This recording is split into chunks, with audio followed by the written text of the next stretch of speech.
فقد افترى إثما عظيما. بسم الله الرحمن الرحيم. الحمد لله رب العالمين، وبه نستعين على أمور الدنيا والدين، والصلاة والسلام على أشرف الأنبياء والمرسلين نبينا محمد وعلى آله وصحبه أجمعين. أما بعد، السلام عليكم ورحمة الله وبركاته.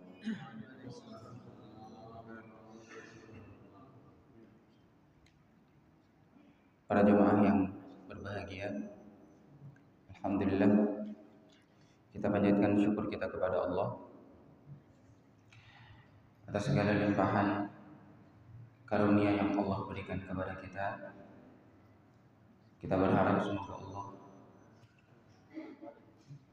selalu mengkaruniai kita dan menjadikan kita termasuk orang-orang yang bersyukur. Sebagaimana Nabi Shallallahu Alaihi Wasallam selalu memanjatkan doa, Allahumma a'inni ala zikrika wa syukrika wa husni ibadatik. Ya Allah, mudahkanlah aku untuk selalu mengingatmu, untuk selalu mensyukuri nikmatmu, dan juga untuk selalu memperbaiki ibadah kepadamu. Tak lupa salawat dan salam kita curahkan pada Nabi kita Nabi Muhammad Sallallahu Alaihi Wasallam serta sahabat beliau, para tabi'in, para tabi'ut tabi'in, dan juga kepada seluruh umat yang selalu mengikuti jejak beliau, berpegang teguh dengan sunnahnya, selalu menjadikan petunjuknya sebagai sebaik-baik petunjuk. Pada kesempatan hari ini, insya Allah kita akan lanjutkan pembacaan hadis Nabi Shallallahu Alaihi Wasallam yang selalu bisa membasahi hati-hati kita, menyegarkan pikiran-pikiran kita.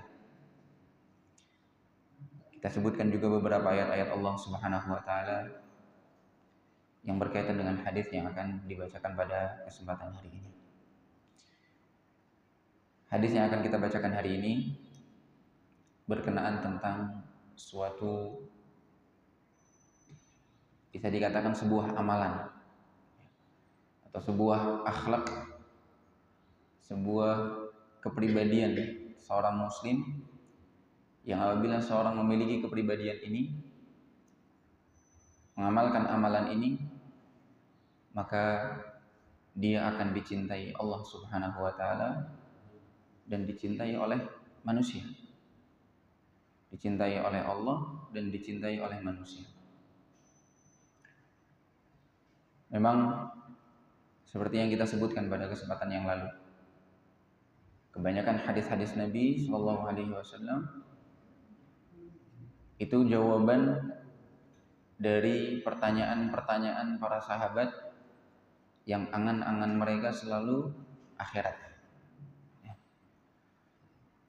Tapi kita sebutkan bukan berarti orang tidak boleh pandai dalam urusan duniawi atau bertanya tentang urusan duniawi. Namun para sahabat mencontohkan bahwa sudah sepatutnya kegelisahan seorang mukmin itu tidak terpacu pada urusan dunia, tetapi kegelisahannya, umumnya, cita-citanya, fokusnya dia jadikan prioritasnya untuk kehidupan dia di akhirat, dan merasa dicintai oleh Allah Subhanahu wa taala atau berusaha agar dicintai oleh Allah Subhanahu wa taala adalah salah satu cita-cita yang sangat tinggi. Ketika kita dicintai oleh seorang manusia saja, orang tua kita misalnya, orang tua kita cinta kepada kita, itu seakan-akan urusan kita jadi semuanya mudah, bahagia, senang. Tapi sebaliknya kalau dibenci oleh orang tua kita, seakan susah hidup kita, sempit. Berikut juga dicintai oleh orang-orang terdekat dari kita. Kamu merasa dicintai atau berusaha agar dicintai oleh orang-orang terdekat, ya, sesuatu yang baik pada dasarnya. Lalu bagaimana kalau dicintai oleh zat yang memiliki seisi dunia ini? Kalau orang tua kita, yang dia miliki hanya apa yang dia miliki, terbatas, tidak punya kuasa di luar kuasa dia. Istri kita, suami kita, anak-anak kita. Tapi bagaimana kalau kita dicintai oleh Allah Subhanahu wa taala?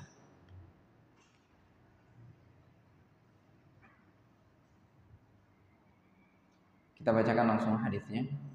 Anna Abil Abbas Sahl bin Sa'd as-Sa'idi radhiyallahu an, dari salah seorang sahabat bernama Abul Abbas Sahl ibn Sa'd as-Sa'idi radhiyallahu an. Qal, beliau menceritakan, Ja'a rajulun ila Nabi sallallahu alaihi wasallam, datang seorang laki-laki kepada baginda Nabi sallallahu alaihi wasallam. Faqal, kemudian beliau bertanya, ya Rasulullah, wahai Rasulullah, dullani ala amalin idza amiltuhu ahabbani Allah wa ahabbani an-nas. Kata beliau, ya Rasulullah, tunjukkan, dullani ala amal, suatu amalan yang kalau aku kerjakan Allah akan cinta kepadaku, manusia juga cinta kepadaku. Maka Nabi SAW menjawab, izhad fid dunya yuhibbukallah. Bersikaplah zuhud dalam urusan dunia, insya Allah, niscaya atas izin Allah, Allah akan mencintaimu. Wazhad fi ma'indan nas, bersikaplah zuhud terhadap hal-hal yang dimiliki oleh manusia, yuhibbakan nas, niscaya manusia juga akan mencintaimu. Hadis hasan rawahu Ibnu Majah wa ghairuhu bi asanid hasanah. Hadis ini derajatnya hasan dari riwayat Ibnu Majah dan juga yang lainnya. Kita lihat bagaimana Nabi SAW menjawab pertanyaan salah seorang sahabat yang ingin dicintai oleh Allah, kemudian dicintai oleh manusia.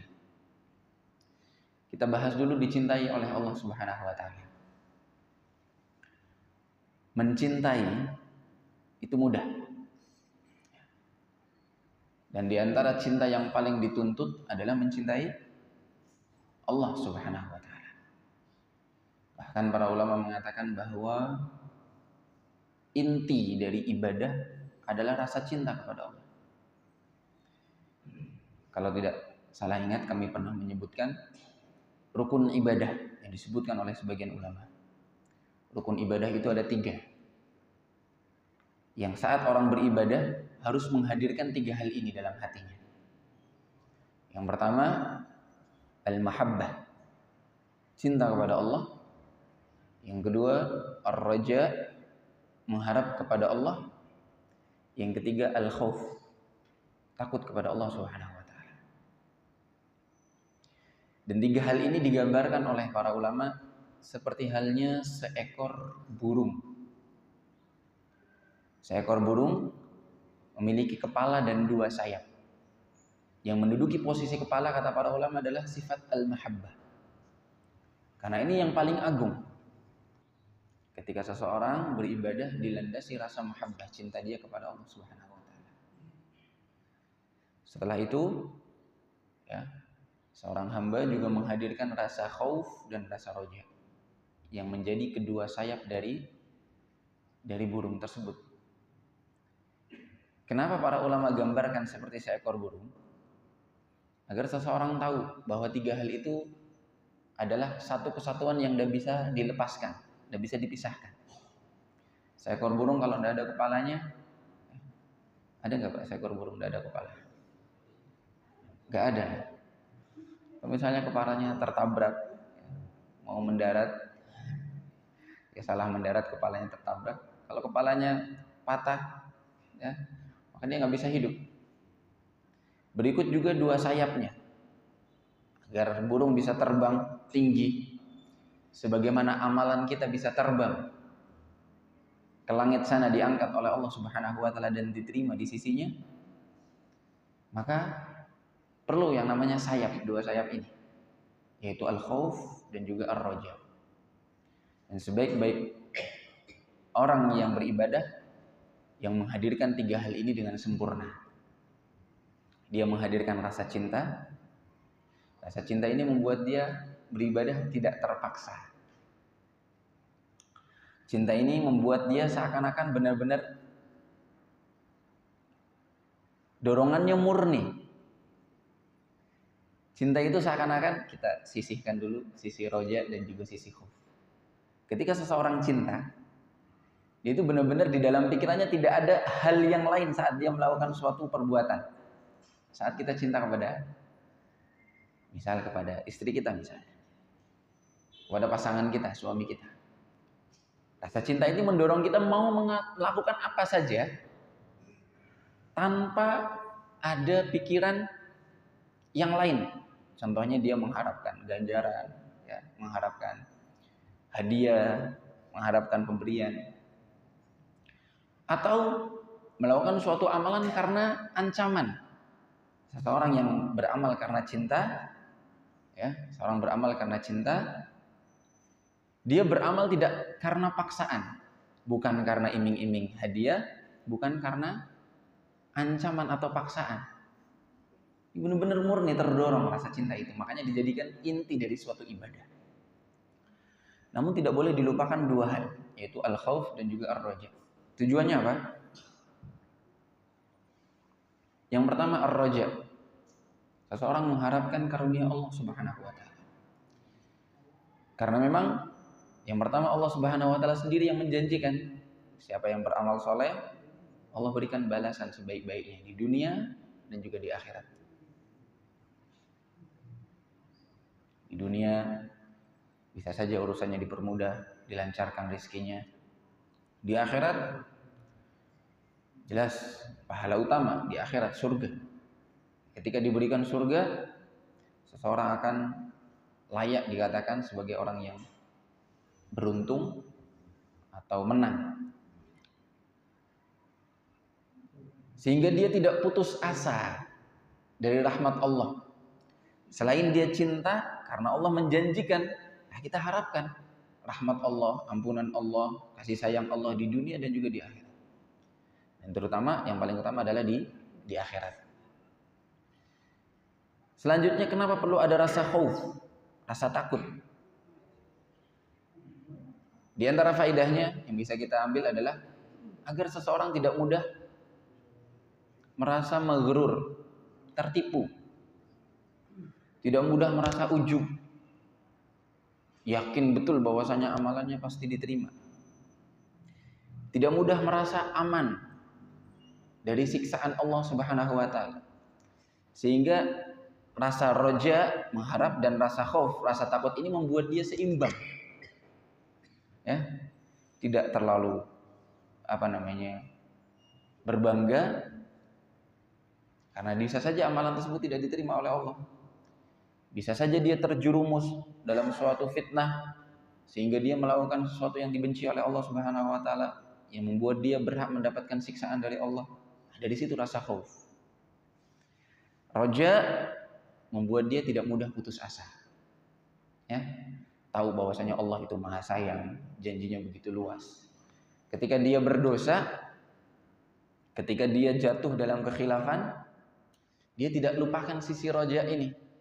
Tidak begitu langsung putus asa. Allah kayaknya tidak bakal maafin. Ini karena dia tidak memiliki sifat roja. Allah itu Maha Sayang. Jadi ketika orang lagi imannya turun, kata para ulama, bagusnya ditingkatkan sisi rojanya, sisi berharapnya, mengharap karunia dan rahmat Allah. Allah itu memaafkan. Allah itu punya surga yang luas. Allah berhak memasukkan ke dalam surga ini siapa saja yang Allah kehendaki, termasuk para pendosa. Itu roja. Tapi kalau diri kita lagi imannya tinggi, ya, lagi bagus amalannya, bagus ditingkatkan rasa khaufnya, agar kita tidak mudah tertipu, tidak mudah terlena dengan diri kita yang merasa lebih baik dari orang lain mungkin, tidak merasa aman di dunia ini dari siksaan Allah dan ancaman Allah Subhanahu wa taala ketika seseorang terjerumus dalam suatu dosa. Sehingga dia selalu berharap dengan roja dan khaufa ini, dia selalu berharap agar amalannya diterima oleh Allah Subhanahu wa taala. Sebelum beramal, ketika beramal, dan setelah beramal selalu berharap Allah terima amalannya. Namun kembali lagi jemaah sekalian dirahmati Allah Subhanahu wa taala. Mencintai atau mengakui cinta itu mudah.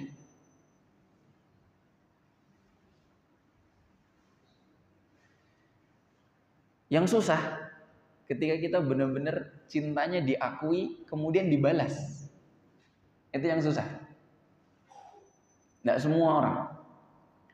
Pepatah Arab mengatakan, kullun yadda'i waslan bilayla wa layla la tuqirru bidzaka. Setiap orang boleh mengaku punya hubungan dengan Laila, cinta terhadap Laila, tapi tidak mesti Laila mengaku cintanya. Ini sebagai perumpamaan saja. Maka seseorang setelah diri dia berusaha mencintai Allah Subhanahu wa taala, buktikan cinta ini benar-benar sesuai dengan apa yang Allah inginkan, agar Allah balik cinta kepada kita. Betapa banyak orang mengaku dirinya cinta kepada Allah, tapi ternyata sikapnya tidak seperti yang diinginkan oleh Allah Subhanahu wa taala. Di antara konsekuensi seseorang cinta, dia harus patuh kepada semua perintah Allah Subhanahu wa taala. Semua orang mengaku cinta, tapi tidak semua orang jujur dalam cintanya. Kita berlindung pada Allah dari sifat orang-orang munafik yang hanya lisannya saja tapi perbuatannya tidak sesuai dengan ucapannya.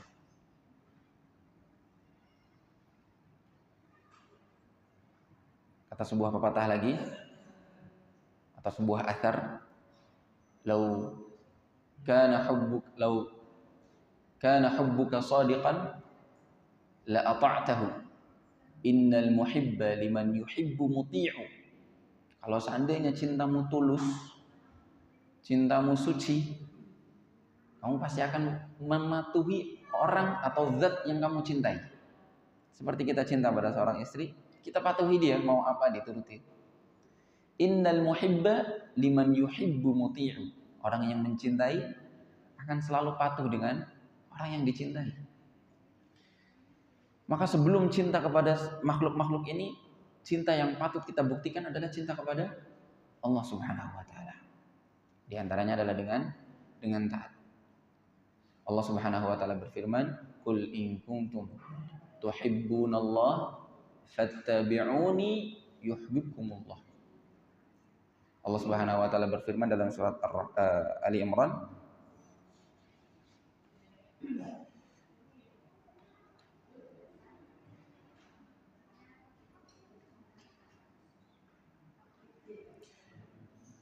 ayat yang ke-31. Qul in kuntum tuhibbunallah, katakan Muhammad kepada mereka, jika kamu benar-benar atau jika kalian benar-benar cinta kepada Allah, fattabi'uni, maka patuhilah aku. Itu patuhilah Rasulullah SAW. Karena perintah-perintah Allah datang dari Rasulullah Shallallahu Alaihi Wasallam, yuhibbukumullah, niscaya Allah akan balik mencintaimu, wa yaghfir lakum dzunubakum. Setelah datangnya cinta ini, Allah akan ampuni dosa-dosa kamu. Wallahu ghafurur rahim. Sehingga kalau kita mengaku cinta kepada Allah, buktikan cinta itu dengan sikap. Kita patuh kepada Allah, kita patuh kepada Rasulullah Shallallahu Alaihi Wasallam. Ada orang yang mengaku cinta kepada Nabi misalnya, saya cinta Nabi, tapi dia jarang bersolawat misalnya, solawatnya setahun sekali misalnya, atau dia tidak mencontoh Rasulullah dalam segala hal, dari mulai ibadah misalnya, sholatnya tidak diperhatikan, tidak menyempurnakan rukuknya dan sujudnya, asal-asalan, tidak khusyuk. Dalam ibadah-ibadah yang lain juga kurang sempurna seperti contohnya Rasulullah SAW. Ketika berakhlak mulia atau berbudi pekerti, dia juga tidak mencontoh Nabi SAW. Ketika beradab dalam adab-adab yang lain, adab ketika yang paling ringan misalnya adab bangun tidur, ya, dia bangun tidur tidak mengucap doa. Apa doanya? Alhamdulillahilladzi ahyana ba'dama amatana wa ilaihin nusyur. Ringan. Tapi kalau seseorang mengamalkannya dengan tulus, ini menjadi bukti cinta dia kepada Rasulullah SAW. Ketika mau tidur, dia juga baca doa semampunya. Bismika Allahumma amutu wa ahya, atau Bismika Allahumma ahya wa amut. Ketika mau makan, nah ini yang kadang-kadang diremehkan. Jika aku cinta Rasulullah, tapi makan misalnya pakai tangan kiri, dan banyak diremehkan, dikira hal yang biasa. Padahal kalau seseorang memperhatikan dan tulus mengamalkannya, Allah kasih ganjaran sebesar-besarnya. Karena itu membuktikan cinta dia tulus kepada Rasulullah SAW. Kalau kamu cinta kepada Rasulullah, patuhi dia, contohi dia. Kalau makan ucapkan Bismillah, dengan tangan kanan. Jangan makan tangan kiri. Bahkan khusus makan tangan kiri ini, secara umum adab-adab hukumnya berkaitan dengan sunnah. Hukumnya sunnah. Tapi ada adab-adab yang kalau dilanggar bisa berdosa, karena ada ancaman di dalamnya. Contohnya tadi makan dengan tangan kiri. Nabi SAW pernah mendoakan seseorang yang tidak mau makan dengan tangan kiri karena enggan, bukan karena nggak bisa. Akhirnya tangan kirinya benar-benar tidak bisa dipakai, tangan kanannya benar-benar tidak bisa dipakai untuk makan, kayak lumpuh. Nabi SAW mengatakan juga bahwasanya syaitan makan tangan kiri. Ini menunjukkan bahwasanya makan tangan kiri haram hukumnya pada dasarnya. Barulah kalau orang punya kebutuhan khusus, misalnya tangan kanannya sakit, luka parah, tidak bisa makan dengan tangan kanan, baru mungkin dia diperbolehkan makan dengan tangan kiri. Kalau memang sudah tidak bisa lagi, kecuali harus makan dengan tangan kiri. Nah, adab-adab ini, muamalah, akhlak, ibadah, sebagai bukti seseorang benar tidak dia cinta kepada Allah dan cinta kepada Rasulnya. Buktikan cinta ini dengan sikap. Kembali lagi, mengaku cinta itu mudah, namun dicintai oleh Allah itu susah. Suatu ketika di perang Khaybar kalau tidak salah, Nabi mengatakan, la u'tiyanna ar-rayata ghadan rajulan yuhibbullaha wa rasulahu wa yuhibbuhullahu wa rasuluhu. Kata Nabi, besok saya akan berikan panji perang ini, perang Khaybar. Karena pada waktu itu sempat susah Nabi menembus benteng Khaybar berhari-hari. Kemudian Nabi mengatakan, besok ada seorang laki-laki yang akan saya berikan panji dan dia berhasil menembus benteng Khaybar. Kenapa? Karena dia cinta kepada Allah dan Rasulnya, dan karena Allah juga dan Rasulnya cinta kepada dia. Cinta kepada Allah biasa saja, ya, walaupun itu suatu amalan yang agung. Maksudnya kalau dibandingkan dengan sebaliknya, ketika Allah dicintai, ketika Allah mencintai seseorang, itu baru sesuatu yang luar biasa.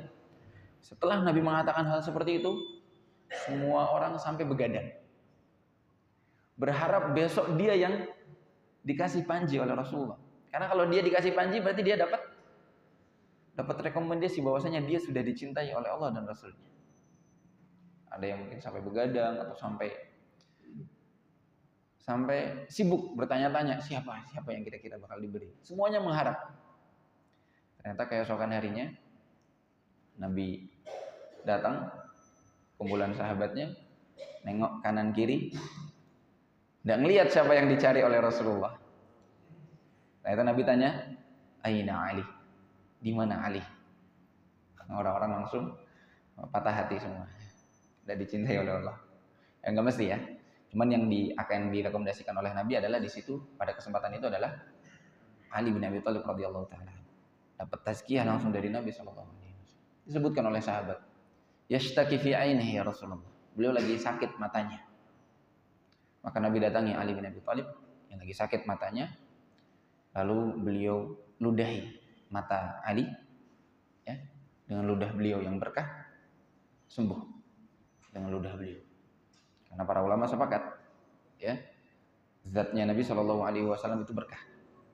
Ya. Allah Subhanahu wa taala mengkhususkan. Ya. Boleh seseorang mengharap bekas sisa minumnya Nabi, sisa keringatnya, sisa wudunya Nabi rebutan para sahabat. Ya, keringatnya dan seterusnya. Selama itu hal yang tidak haram ya. Ali bin Abi Thalib ketika diludahi oleh Nabi SAW dengan ludah beliau yang penuh berkah langsung sembuh. Nabi SAW berikan panji kepada beliau dan beliau berhasil mengalahkan perang Khaybar. Maka di sini ya Nabi SAW senang sekali ketika ada yang bertanya, dullani ala amalin idza amiltuhu ahabbani Allah wa ahabbani an-nas. Aku dicintai Allah dan dicintai manusia. Itu yang pertama, dicintai Allah. Yang kedua, dicintai manusia. Boleh. Bahkan salah satu yang dituntut di dalam agama, seseorang dicintai oleh orang lain. Kita ingin dicintai oleh tetangga kita, teman kita, keluarga kita. Boleh. Selama bukan itu faktor utama kita melakukan suatu kebaikan. Kenapa? Karena di sini Nabi Shallallahu alaihi wasallam akan mengutamakan cintanya Allah dulu, baru selanjutnya Nabi SAW sebutkan cintanya manusia. Jadi faktor yang mendorong kita beramal yang pertama adalah cintanya Allah.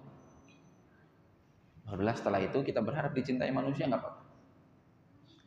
Apa kata Nabi Shallallahu alaihi wasallam? Izhad fid dunya yuhibbukallah. Bersikaplah zuhud dalam urusan dunia, niscaya Allah akan yuhibbakallah. Allah akan mencintaimu. Allah akan mencintaimu. Zuhud ini ya, artinya adalah bukan seperti yang sebagian orang gambarkan. Kalau kita dengar kata-kata zuhud, biasanya langsung terbesit dalam hati atau dalam pikiran kita orang yang, kalau secara bahasa sederhana, secara bahasa artinya sederhana. Tapi kalau pikiran seseorang ketika mendengar zuhud adalah orang yang misalnya selalu makan dengan makanan yang biasa-biasa saja, atau bahkan tidak pakai lauk misalnya, berpakaian dengan pakaian yang lusuh, tidak diperhatikan, compang-camping misalnya, rambutnya acak-acakan, kusem, ya, dan lain sebagainya. Bukan seperti itu. Karena kalau seorang berkeyakinan seperti itu, akan banyak dalil-dalil yang dia langgar. Karena ternyata sikap seperti itu tidak sesuai dengan perintah Allah Subhanahu wa taala dan Rasulnya. Allah Subhanahu wa taala tidak pernah melarang seseorang menghias diri. Allah juga tidak pernah melarang seseorang untuk makan dari makanan yang halal. Ya. Bahkan menganjurkan apabila dicari dengan cara yang halal dan tidak sampai berlebihan.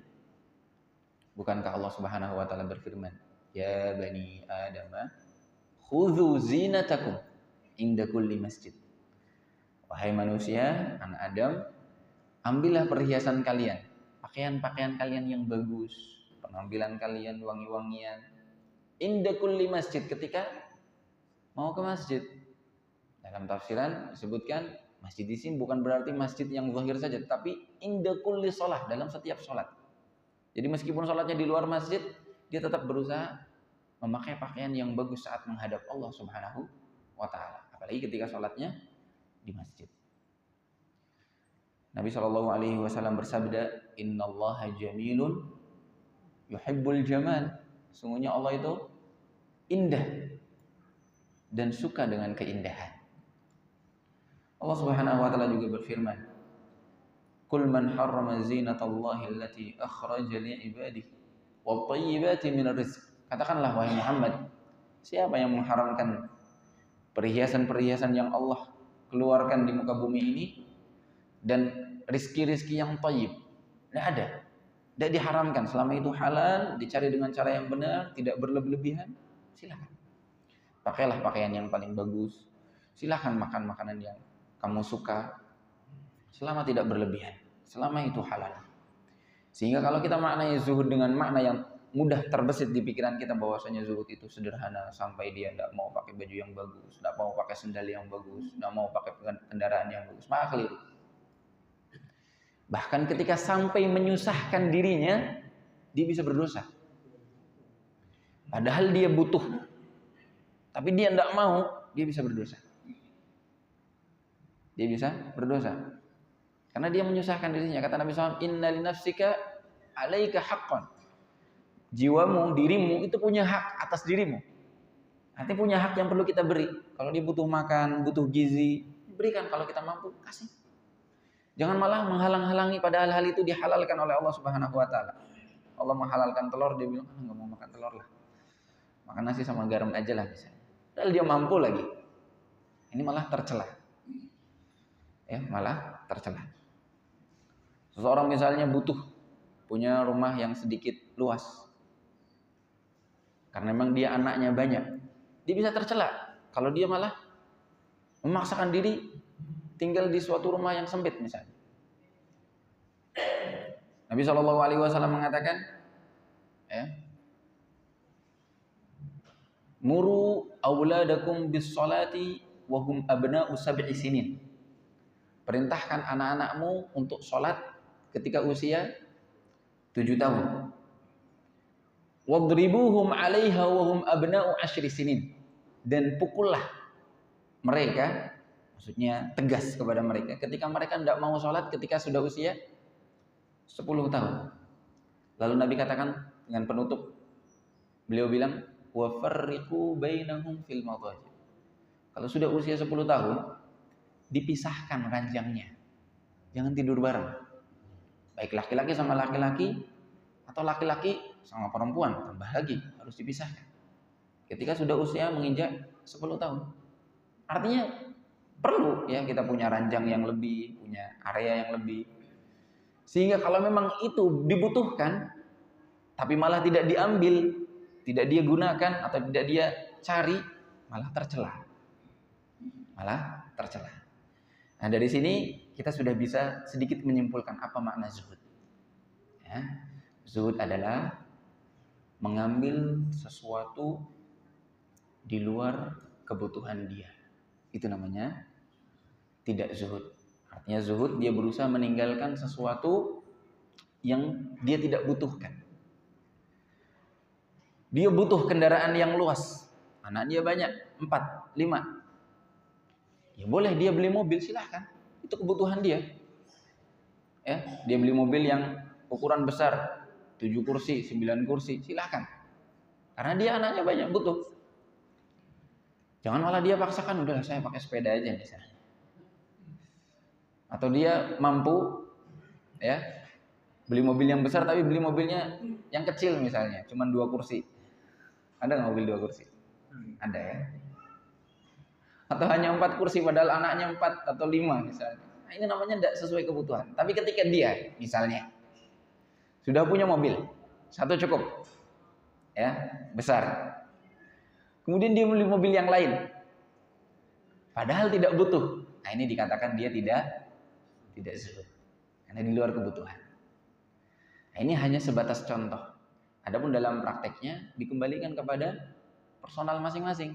Yang tahu kebutuhan, yang tahu batas cukup atau tidak cukupnya adalah masing-masing. Ada orang yang satu mobil tetap kurang. Ada. Karena mungkin pekerjaannya di tempat yang berbeda, laki-laki ke kanan, yang perempuan ke kiri misalnya. Atau ada yang perlu dipakai untuk mengantar anak, ada yang perlu dipakai untuk mengantar saudara, dan sebagainya. Maka kebutuhan ini dikembalikan kepada personal masing-masing. Selama itu dalam batas kebutuhan dan tidak berlebihan, maka seorang tidak bisa dikatakan orang yang tidak zuhud. Ya, meskipun dia mobilnya 10, kalau mobilnya 10 ternyata itu butuh sesuai dengan kebutuhannya, maka tidak boleh kita katakan dia tidak zuhud, tidak. Karena pada hakikatnya zuhud itu adalah amalan hati. Sebelum amalan fisik, zuhud itu amalan hati dulu.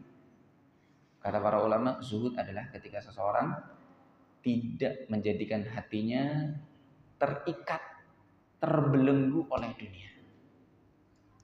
Meskipun di tangannya penuh dengan dunia, yang penting hatinya tidak terikat. Dia punya rumah gedung, dia punya mobil banyak. Selama dia kalau dipanggil oleh Allah, Allahu Akbar, dipanggil oleh muadzin untuk sholat, dia langsung tinggalkan hal-hal itu, kemudian datang kepada Allah, berarti dia tidak terikat oleh dunia. Dia punya bisnis, satu di kota A, satu di kota B, satu di kota C. Ketika dipanggil oleh Allah Subhanahu wa taala untuk sholat, dia tinggalkan itu semua. Berarti dia orang yang hatinya tidak tertambat dengan dunia. Ketika diajak untuk bersedekah, dia mudah sekali. Tidak begitu menggenggam hartanya. Diajak untuk zakat, oh sudah sampai satu haul. Satu putaran 1 tahun dari nisab yang dia miliki. Sudah lebih dari nisab, dia zakatkan dan dia ikhlas. Oh, berarti dia tidak mengikat hatinya, tidak memperbudak hatinya dengan dunia. Jadi zuhud itu pada dasarnya adalah amalan hati, ya, sebelum amalan fisik. Ada satu istilah lagi namanya al-wara'. Namanya al-wara'. Wara' ini seseorang, dia lebih umum wara' itu. Menjauhkan diri dari hal-hal yang diharamkan oleh Allah Subhanahu wa taala. Seseorang ketika meninggalkan urusan duniawi sebelum sampai kepada dia karena dia lihat, oh ini kayaknya sumbernya tidak jelas ini. Sumbernya jelas haram atau sumbernya tidak jelas antara halal dan haram. Sebelum dia ambil, sebelum dia tangkap, dia sudah tinggalkan. Itu namanya wara'. Itu namanya wara'. Tetapi ketika sudah dipegang oleh tangan, sudah dia miliki dengan cara yang halal, kemudian ternyata berlebih, meluber dari kebutuhan dia, ya dia tinggalkan yang kelebihan itu. Dia cukupkan dirinya dengan memakan makanan yang cukup bagi dia, memakai kendaraan yang cukup bagi dia, memakai pakaian yang cukup bagi dia. Tapi ketika seorang sudah melebihi dari kebutuhannya, ya, malah dia bablaskan, ya, dia cukup misalnya punya pakaian 5 pasang misalnya, 5 pasang lumayan banyak. Tapi dia malah bikin lemari khusus misalnya di rumahnya, di kamarnya, isinya puluhan pasang pakaian. Nah ini boleh kita katakan dia tidak zuhud. Kenapa? Di luar kebutuhan dia. Tinggal apa pertanyaannya, apa hukumnya kalau seseorang melebihi batas kebutuhannya? Maka kita sebutkan pada dasarnya, kalau memang itu adalah sesuatu yang halal, ya, dicari dengan sumber yang halal, barang yang halal, maka pada dasarnya mubah, boleh, silahkan. Selama itu halal, karena hak dia, punya dia. Karena memang Allah tidak mengharamkan. Allah berfirman, "Huwallazi khalaqalakum ma fil ardi jami'an." Allah ciptakan semua yang ada di muka bumi ini untuk kalian semua, yang halal. Yang haram tinggalkan. Jadi selama itu halal pada dasarnya boleh. Tetapi akan semakin mengurangi kemuliaan dia, derajat dia di akhirat. Ketika dia terlalu berlebihan, ya, dalam hal yang halal.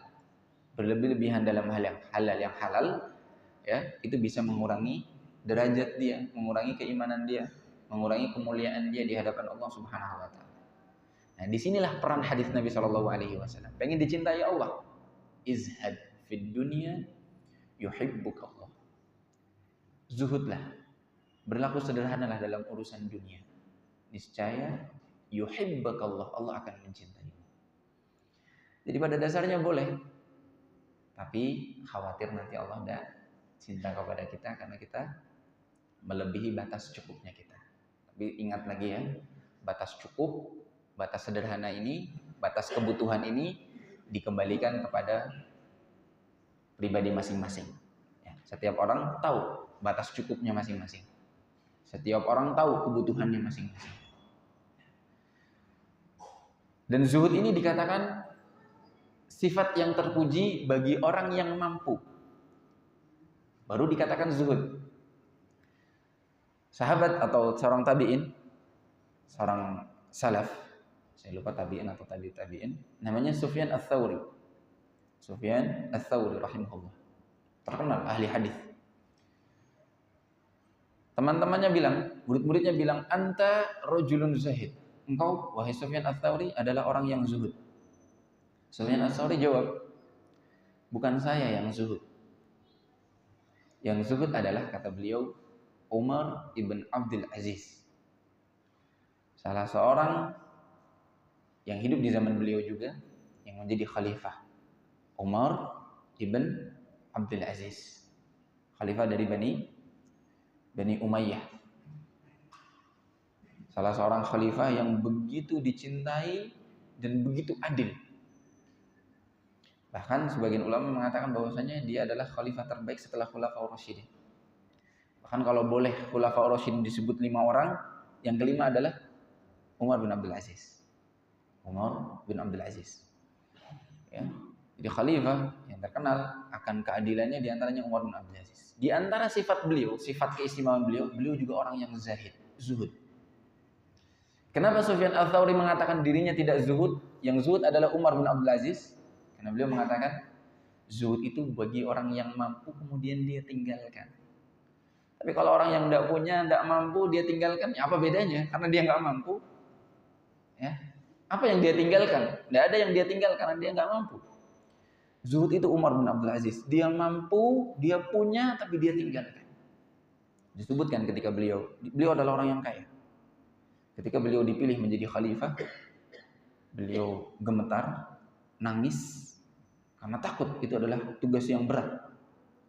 Beliau langsung mendatangi istri beliau. Istri beliau pada waktu itu punya perhiasan yang banyak. Mengatakan kepada istrinya, "Wahai istriku, kamu sudah tahu aku dijadikan khalifah, pemimpin. Kalau kamu mau dunia, kemari. Saya berikan semua hartaku kepadamu, tapi kamu silahkan pulang ke rumah orang tua kamu." Dilepaskan oleh Umar bin Abdul Aziz. Tapi kalau kamu mengharapkan akhirat, kata Umar, serahkan semua perhiasanmu agar kita sumbangkan untuk kemaslahatan kaum muslimin. Karena beliau yang paling bertanggung jawab atas kemaslahatan kaum muslimin. Beliau mengatakan sedekahkan, infakkan, akhirat lebih mulia daripada dunia. Maka subhanallah, istrinya mengatakan, "Aku ikut bersamamu." Disumbangkan semua perhiasannya. Bukan hanya diaudit, tapi disumbangkan, diinfakkan. Karena jelas, kalau misalnya khalifah, beliau tahu tanggung jawabnya besar. Kalau tambah kaya jadi fitnah, ya, maka malah beliau bersihkan. Subhanallah. Makanya beliau dikatakan sebagai orang yang zahid. Beliau mampu tapi beliau tinggalkan. Dan imamnya para zuhad, para orang-orang yang zahid adalah Rasulullah Shallallahu Alaihi Wasallam. Rasulullah bukan orang yang miskin, bukan orang yang fakir, tapi Rasulullah orang yang memilih hidup untuk sederhana. Jadi kalau misalnya ada orang mengatakan, ya, bagus jadi orang miskin, lebih baik daripada orang kaya, ini perlu dikritisi. Ya, tidak sepenuhnya benar. Kemudian berdalil bahwasanya orang miskin masuk surga lebih dulu daripada orang kaya bertahun-tahun lamanya. Hadisnya benar, riwayatnya benar, nyata memang nanti. Tapi mengatakan orang miskin lebih baik daripada orang kaya tidak benar. Tidak mutlak benar. Pernah kita sebutkan ya. Kalau tidak salah dalam penjelasan kami di kajian tafsir waktu itu menggantikan Ustaz Salam hafizahullah, kita jelaskan tentang surat Ad-Duha ya, di hari Jumat malam Sabtu kita jelaskan bahwasanya tidak mesti orang miskin lebih baik daripada orang kaya. Tidak mesti orang yang masuk surga duluan lebih tinggi derajatnya daripada orang yang masuk surga belakangan. Kenapa orang miskin lebih duluan masuk surga? Karena hisapnya sebentar. Karena sedikit yang mau dihisap, nggak apa yang dihisap, dia nggak punya apa-apa. Walaupun tetap dihisap, meskipun dia rezekinya sedikit tetap dihisap, minumannya, makannya, kesehatannya semuanya dihisap. Tapi lebih cepat daripada hisapnya orang kaya. Nah, itu keterlambatannya karena keterlambatan hisapnya tadi, lebih lama hisapnya. Tapi derajatnya, kalau seorang kaya menjadikan kekayaan itu untuk kebaikan, maka bisa saja dia lebih tinggi derajatnya dari orang miskin, berlipat-lipat derajatnya.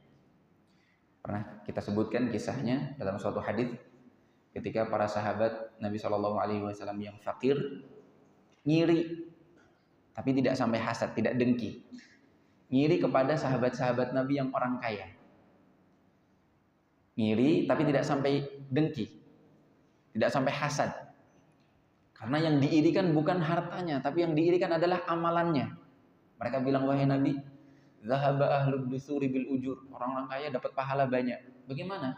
Kata mereka, mereka sholat kita sholat, mereka puasa kita puasa, mereka zikir kita zikir, tapi mereka punya kelebihan harta untuk bisa bersedekah yang kita tidak bisa. Nabi SAW katakan, ya sudah, tak tunjukkan suatu amalan yang kamu bisa mengejar sedekahnya mereka. Mereka diperintahkan untuk memperbanyak tasbih, tahmid, dan takbir, tahlil. Perbanyak zikir ini, kamu bisa mengejar amalan-amalan mereka. Itu dianggap sedekah. Maka mereka senang. Mereka senang. Maka mereka amalkan. Keesokan harinya atau di lain waktu mereka kembali kepada Nabi. Wahai Nabi, amalan ini bocor. Jadi orang-orang kaya tahu amalan ini. Dan tidak ada yang menghalangi mereka untuk beramal. Mereka bisa, akhirnya mereka bisa berzikir, bertasbih, bertahmid, bertahlil. Jadi mereka ngiri lagi, mereka amalannya banyak lagi, lebih banyak dari kita. Maka Nabi katakan apa? Dzalika fadlullah yu'tihi may yasha. Itu adalah karunia Allah yang Allah berikan kepada siapa yang Allah kehendaki. Jadi bukan secara mutlak miskin itu dianjurkan. Bahkan kalau kita lihat hadis-hadis Nabi dan ayat-ayat Allah Subhanahu wa taala menunjukkan bahwa menjadi orang kaya malah lebih dianjurkan. Kita sebutkan nanti beberapa ayat-ayatnya dan beberapa fakta kondisi Nabi kita ya dalam urusan duniawi ini setelah dikumandangkannya azan. Baik, ikhwan sekalian dirahmati Allah Subhanahu wa taala. Ada satu hadis yang menyebutkan bahwasanya Nabi berdoa, Allahumma ahyini miskinan wa amitni miskinan wahsyurni fi zumratil masakin. Yang kalau secara zahir dimaknai, ya Allah, hidupkan aku dalam kondisi miskin, wafatkan aku dalam kondisi miskin, dan kumpulkan aku bersama kelompok orang-orang yang miskin. Yang pertama, hadis ini diperselisihkan akan kesahihannya. Bahkan jumhur mengatakan hadis ini dhaif. Sehingga ya memiliki kemungkinan bahwasanya Nabi tidak pernah berdoa doa ini. Tapi kalau seandainya hadis ini benar, maka yang dimaksud miskin di sini bukan miskin harta. Miskin itu dalam bahasa Arab adalah dari kata sakinah, seorang yang tenang. Jadi Nabi SAW berdoa, ya Allah, jadikan aku orang yang miskin yang punya sakinah dalam hati aku, tidak gelisah. Wa tawaffani musliman wa amitni miskinan, jadikan aku, wafatkan aku dalam kondisi tenang juga, sakinah. Wahsyurni fi zumratil masakin, dan kumpulkan aku bersama orang-orang yang memiliki sakinah. Ya. Allah Subhanahu wa taala berfirman, "Wa wajadaka 'ailan fa'aghna." Allah dapati kamu dalam kondisi ail, fakir, membutuhkan, fa'aghna, lalu Allah kayakan engkau. Allah cukupkan. Nabi SAW berdoa, dan ini hadisnya sahih. Kalau doa ini sahih. Allahumma Allahumma inni as'aluka al-huda wat-tuqa wal-afafa wal-ghina. Ya Allah, aku minta kepadamu petunjuk, ketakwaan, iffah, harga diri, dan juga al-ghina, kecukupan, kekayaan, ghani. Nabi SAW berdoa berlindung juga dari yang namanya kefakiran. Allahumma inni a'udzubika minal kufri wal faqri. Di antara doa-doa yang beliau panjatkan di pagi dan siang, di sore hari. Ya, di pagi dan sore hari. Ya Allah, aku berlindung kepadamu dari kekufuran dan juga kefakiran. Dari dalil-dalil yang banyak ini menunjukkan bahwasanya yang terpuji adalah orang yang berkecukupan, orang yang kaya. Kenapa? Karena dia bisa, yang pertama, mudah bagi dia untuk beribadah, ya, karena dia mendapatkan apa yang dia butuhkan. Tidak mudah kesusahan, mudah bagi dia juga untuk membantu orang lain. Ya, karena itu dari karunia Allah Subhanahu wa taala yang Allah berikan kepada siapa yang Allah kehendaki, tidak diberikan kepada Allah yang tidak Allah kehendaki. Ya. Namun tidak wajib ya jadi kaya ya. Menjadi orang yang kecukupan wajib, tapi jadi orang yang kaya tidak wajib. Artinya kalau misalnya kita ditakdirkan berusaha kemudian tidak kaya-kaya, tidak dosa ya, tidak salah. Itu sudah sunnatullah, ada yang kaya, ada yang kurang. Ada yang kurang untuk memudahkan orang-orang bersedekah. Kalau orang kaya semua nanti nggak ada yang sedekah. Tidak ada yang namanya pahala infak, tidak ada pahala zakat. Jadi sunnatullah. Artinya seseorang kalau misalnya dia masih dalam kondisi yang biasa-biasa saja, tidak merasa dirinya berdosa, tidak bersalah, Allah tidak memaksakan. Allah tidak memaksakan. Bahkan bisa saja kondisi itu membuat dia tidak mudah cinta kepada dunia. Nah, kita kembalikan kepada fadilah zuhud tadi. Ya. Disebutkan dalam suatu hadis Nabi SAW bersabda, "Ma tala'at syamsun qattun illa bi janbatayha malakan." Tidaklah matahari terbit kecuali di samping matahari ini ada dua malaikat. Yunadian, menyeru, yusmi'ani man 'alal ard. Seruan ini didengar oleh seluruh penghuni bumi ini, ghairat tsaqalain, kecuali manusia dan jin. Setiap hari ada seruan dari malaikat tapi tidak didengar oleh manusia dan jin. Apa yang mereka seru? Ayyuhan nas. Tidak didengar tapi pengen diketahui oleh manusia. Nabi SAW pengen manusia tahu. Malaikat selalu menyeru, ayyuhan nas, wahai manusia, halummu ila rabbikum. Ayo bersegera menuju kepada Rabb kalian. Penuhi panggilan Rabb kalian. Ma qalla wa kafa, sedikit tapi cukup, khairun mimma kathura wa alha, lebih baik daripada banyak tapi melalaikan. Itu seruan malaikat. Artinya kalau dengan sedikit itu sudah mencukupi kita, ya udah enggak usah minta yang lebih, enggak usah berlebihan. Punya yang lebih, kasihkan kepada orang lain. Atau mungkin ditabung untuk kehidupan nanti untuk anak-anaknya. Boleh, orang menabung boleh. Ya. Akan dianjurkan seseorang kalau wafat jangan sampai meninggalkan keluarganya dalam kondisi miskin. Yang nanti bisa beresiko orang-orang tersebut meminta-minta. Dan meminta-minta salah satu sifat yang tercela, tidak terpuji. Ya.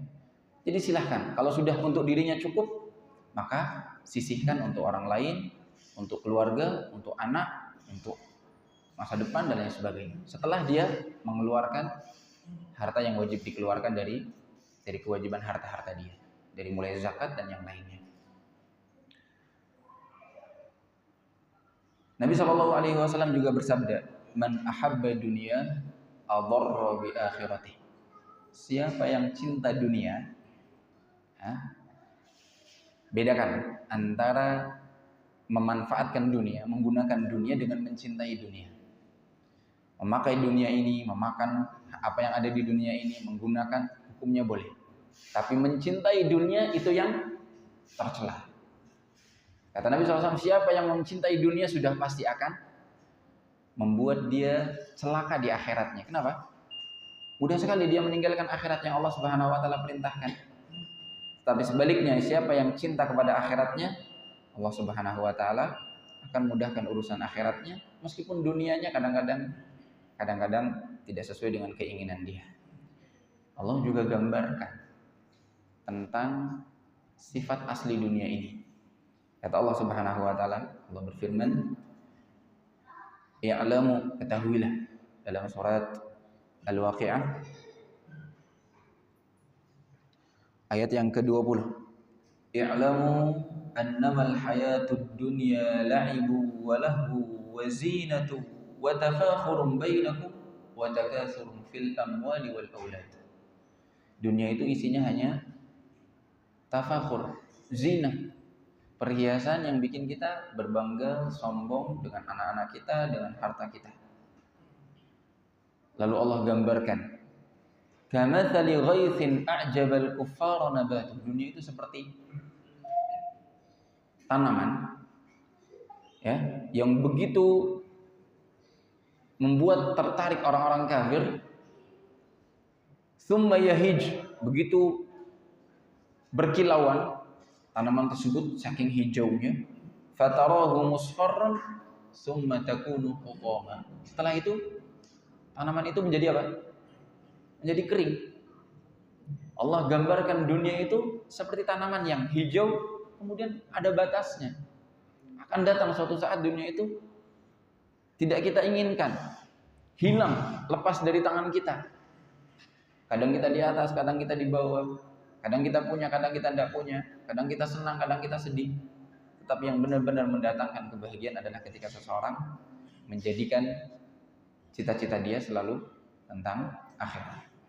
Lalu ditutup oleh Nabi SAW dalam hadis yang kita bacakan, "Waman wazhad fima indan nas yuhibbukan nas." Sederhanalah, zuhudlah terhadap apa yang dipegang oleh manusia. Artinya kalau kita lihat orang punya sesuatu yang menarik, kita zuhud. Jangan sampai menunjukkan bahwasanya kita pengen punya hal tersebut, malah minta-minta. Karena apa? Ketika kita malah meminta-minta, baik dengan terus terang atau dengan menyinggung, kita bakal dibenci oleh orang tersebut. Makanya di sini mengatakan, izhad fi ma indan nas yuhibbakan nas. Pengen dicintai oleh manusia, berlaku zuhudlah dalam apa yang mereka miliki. Ya, ketika orang punya misalnya jam tangan indah, ya, jangan menampakkan bahwasanya kita butuh, pengen sekali dimiliki, apalagi pengen diberi. Orang yang selalu diminta seringnya biasanya tidak cinta, malah tidak suka, benci. Makanya kalau pengen dicintai, ya jangan banyak menampakkan diri kita, ya, meminta-minta, menginginkan apa yang dimiliki oleh manusia, termasuk dalam urusan dunia. Tapi tujuan utama kita adalah dicintai oleh Allah Subhanahu wa taala. Semoga Allah Subhanahu wa taala jadikan kita termasuk orang-orang yang zuhud. Meskipun dunia ada di tangan kita, tetap hati kita bergantung kepada Allah, tertambat tidak diperbudak oleh dunia tersebut. Selalu ingat kepada Allah. Ketika Allah panggil dengan kewajiban atau dengan amalan-amalan yang lain, kita rela mengorbankan dan meninggalkan urusan dunia tersebut. Karena kita tahu yang ada di hati kita adalah akhirat. Karena kita sadar dunia itu fana, sedangkan akhirat itu kekal. Allah Ta'ala alam shawab. Dan tujuan doa kafaratul majlis. Subhanakallahumma wa bihamdika, la ilaha illa anta, astaghfiruka wa atubu ilaik. Assalamualaikum warahmatullahi wabarakatuh. ومن يشرك بالله فقد افترى إثما عظيما.